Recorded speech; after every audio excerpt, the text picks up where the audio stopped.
Hello again everybody, welcome back. I'm here today at Bywell Shooting Ground on this beautiful sunny day. It is absolutely glorious today. And this week I've got something that I've actually been looking forward to trying. This is the Guerini Invictus. This is the Invictus Ascent model. Quick pause there while I put my air defenders in and let's make a start. Once again this week I'm shooting the Mach 3s. Let's see what happens.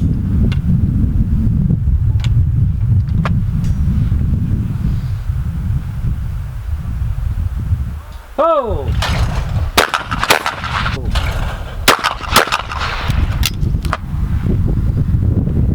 Oh!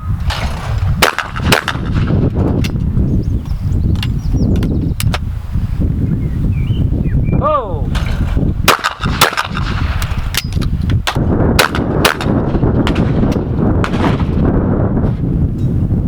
Lovely. Hi guys, welcome back. Here we are at the back at the ranch, shall we say, with the Guerini Invictus. The Invictus comes in three models. It's their top of the range sporting piece, but it comes in three different models within that range. So you've got the Invictus Ascent, which is this one with this tapered ramped rib, and then you've got the Invictus Impact. Now that's the adjustable high rib version. They start at 3.5 for the flat rib. This one comes in at just under 4, and then around about 4.5 for the Impact. The Invictus comes with a series of some fairly clever things about it that make it kind of slightly different from a lot of the guns you might have seen. I'll go over some of those differences and some of those clever mechanical stuff that the guys at Guerini have endowed this gun with.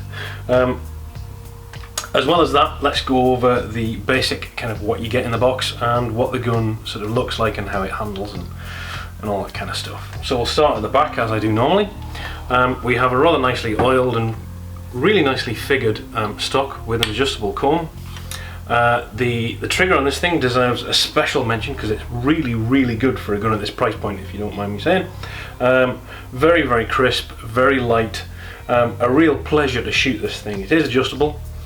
The action fences are much thicker than the rest of the guns in the range. This is a heavy gun, but it balances well. And there are some, as I said, some fairly clever innovation, shall we say, with the way that the gun joints and locks up, which I'll talk about in a bit more detail later. As I said, it's a ramped tapered rib with a mid-bead and these rather attractive matte blued barrels. This is a 32-inch model, and it comes with this reasonably well shaped, although it is one of my minor niggles with the gun. The gun is of course empty. The shoulders on this trap fore end on this beaver tail are quite sharp, and they could do with being a little bit more radiused. I think it could make it a little bit more comfortable in the hand. But I'm picking fault with what is actually a fantastic gun. I'll talk about the couple of things that I don't like. Okay, so I've mentioned the fore end. It's a really minor thing, and I think it could be so easily fixed. The other thing I've noticed is with this gun I've noticed a few times over the course of shooting it, and I have shot a fair few cartridges with this thing, I seem to be able to just knock the barrel selector over. Don't know if that's me catching it as I'm opening the gun or what, but I have noticed that it's suddenly on top barrel all the time when I've got it normally set to bottom. Other than that, I don't think there's anything I can say about this gun that I don't like. It is an absolutely stunning tool.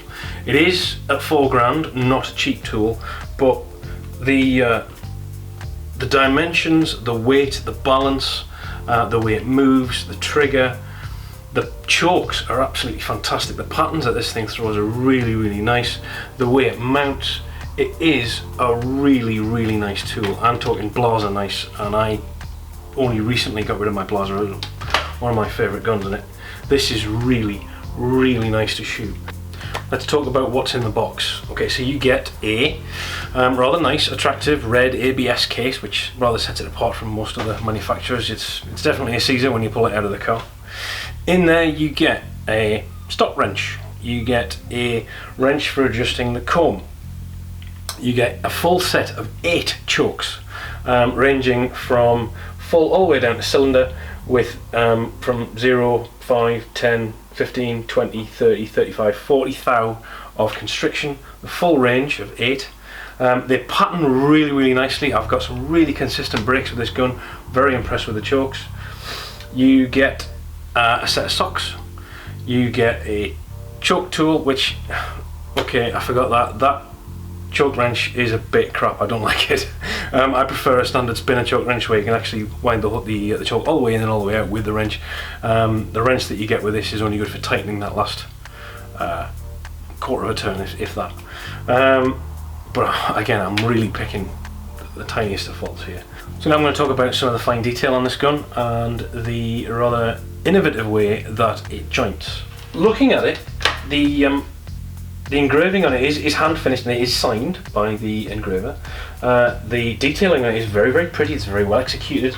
The checkering is very crisp. There is some nice details in terms of medallions and the wood. All in all, it hangs together as it's clearly been machined to a degree and then finished by hand. But it's very well presented. The fit and finish on this thing is fantastic. But then when you take the bits is when you see the clever bits. So the clever bits are the way that this thing joints together. We have on the lump, rather than on the action fence, is where the jointing stub pins are. These are interchangeable and they're cammed. So you can, if you were to wear these out, you can change them out, put a brand new set on, and it's going to joint like theoretically a new gun. Caesar Guerini claimed that this gun is good for 1,000,000 rounds. Certainly more than I'm going to get through in a lifetime, I'd say.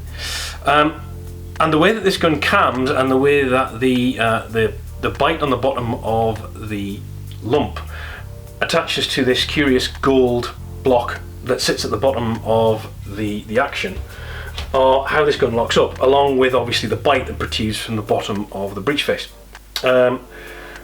Very strong. Really, I can't comment on whether or not this gun's going to last 1,000,000 rounds, of course I can't, but I can say that when you are manipulating this gun, opening, closing, and generally sort of shooting it, it feels like a tank. It feels like DT11 levels of really well put together, very sturdy, and really nice to shoot. So conclusion, it's £4,000 for this particular model, although obviously you can go a bit cheaper and do 3.5 for the flat rib one, and it sits at that price point kind of in between the 690 and something like a Blaser F3, or a 692 and a Blaser F3. And to be honest, I think it's a hell of a buy for that money. I would genuinely consider one of these as an alternative to something like an F3. I haven't tested a DT11 yet, so I can't comment. Obviously the DT11 sits in a higher price point, but this feels like, I don't know how much better than this you could get for this amount of money. It's a really nice gun with, as I said, a couple of niggles. If I'm slightly concerned about that barrel selector moving around, whether that's user error or not, and as I said, I'd prefer a slightly different shaped forend, but fairly minor, and of course the choke key. But it is genuinely a fantastic tool to shoot, and I've really enjoyed it. I've put in a couple of PBs with this thing. I shot a 91 sporting layout, and I cleaned the sport trap up with Bywell with it. I can't say fairer than that. It's just a really smashing gun. Very comfortable, very nice to shoot, fills the hand really well. I like all of the dimensions of the stock. It's fab. Superb, get one. So thanks very much everybody for watching. I hope you've enjoyed it. Next week I think we are back again with a semi-auto, but I'm going to let you guess as to which one it is. Thanks again to Bywell for the provision of the gun, and to Cheddite for the cartridges. Please subscribe if you've enjoyed it, and I hope to see you again next time. Alright, thanks everybody, goodbye.